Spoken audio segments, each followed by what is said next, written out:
TV show is not like choose your own adventure or like it would be Clue, or depending on which theater you went into, there would be a different ending, the original theatrical release. This is like, we know what we're doing in the TV show, and this is about creating great, satisfying, maximizing drama. We're not letting people in the video game decide which of our characters do we, give a broken leg, or will they succeed or will they fail.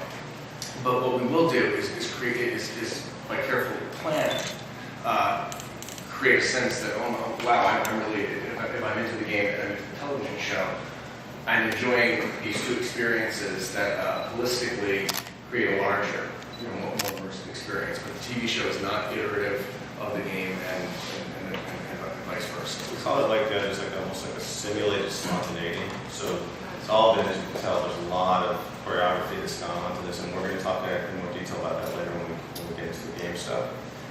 And I think the experience as a viewer, as a gamer, will feel very much synced with itself. So, Grant mentioned there are climate changes, and you'll see them sweep across the series world and then into the game world and vice versa. So it will seem like it's all happening at the same time. But it's so there are big events that players will be involved in that will involve player missions that will create, and I don't want to give any more spoilers than we've already had walking around the set scene game posters. But there are things that the gamers will be doing that will set events in motion that will inform the plot of the television show. So that if you're watching the television show, you're going to have that experience of the gamer going like, oh wow, that's where that went. right from the beginning, and we'll talk about that as well. But I mean, one of the first things that the gamers do affects what happens with Grant's character and stuff. Probably in your first 4 hours of playing. Yeah. There is that roll-on effect, but it's like Slow Thunder. Instead of it being an instantaneous kind of a, I do this in the game, it occurs in the show. That's impossible. What Mark is talking about, that carefully planned, simulated kind of spontaneity. That's what we're doing. But there is the potential for the other as well, but a more slow boil than boom. And also you've got these two platforms which are both talking about the same mythology of the same world. And so when we wrap, the game is going to still be going. So, I know that I'm going to be enriched by whatever's going on in that world, and that mythology is going to continue, and that mythology is going to influence my work as an actor and how rich the world is for me and some of the decisions I make when we come back next season. That was very exciting for us, between seasons, opportunities to carry on and deepen that mythology, and then see that kind of thing in fruition in the second season or third. It's really exciting. This is our last question. Hi, and when hearing you guys earlier just speaking the language back and forth, and just how easily it came out, almost like this was like your first language to begin with.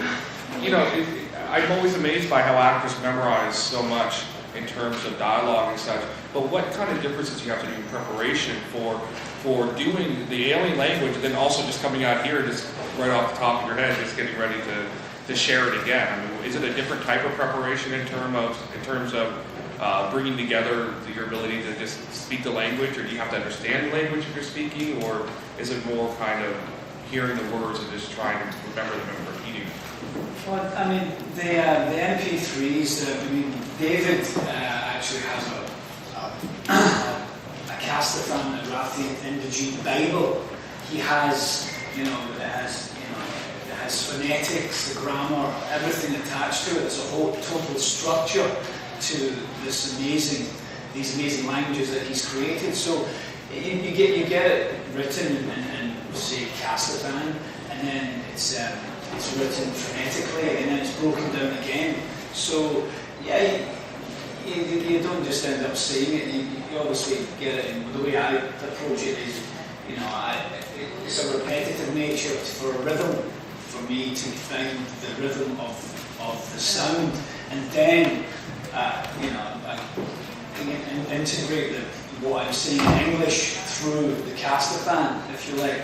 So it does transform the way you look, the way you sound in it. And for the aliens in this show, when you speak it, it definitely gives you such a wonderful, otherworldly feel that is such a wonderful, deep and integral part of the show that defines the languages. I think it was a real gift, you know. I think with any character that any actor plays, hopefully every character he plays has a slightly different rhythm.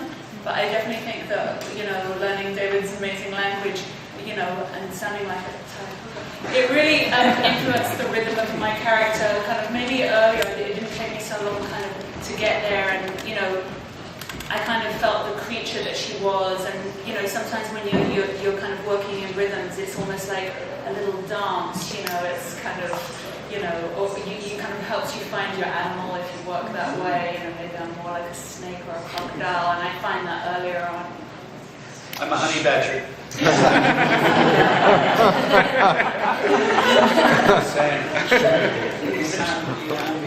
Any each alien language has its own rhythm, like Arabian is very different to Castellan. They all There was some sound... Arabian then. No more techniques here. But yeah, it's we're a little more feral and kind of, yeah. You are a little more feral, aren't you? Yeah. That's the character. I know at one point during the pilot I had a line of an alien. I barely speak English. And Jamie was helping me, and then she pointed out that I sounded like an angry little Ewok. And it was pretty much the end of my alien. No, be more angry. I was like, yeah, okay, pull back from the angry. You sound like an angry Ewok. And that was my last dive into the alien. I like to crush my fellow actors.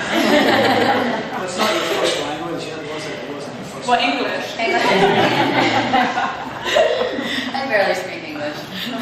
All right, so I think we're going to basically just bring in Paul Jones and talk a little bit more about our different alien races and to see kind of what they look like in their full makeup.